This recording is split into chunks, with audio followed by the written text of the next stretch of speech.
काल भंडाऱ्याजवळ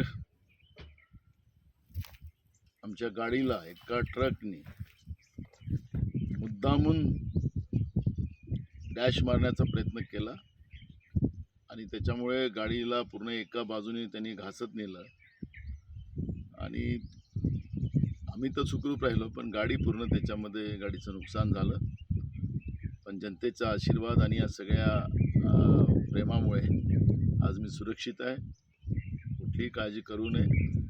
याच्यामध्ये घातपात आहे की काय आहे ते पोलीस त्याला चौकशी करतील अशी आम्ही त्या पद्धतीची तक्रार दिलेली आहे.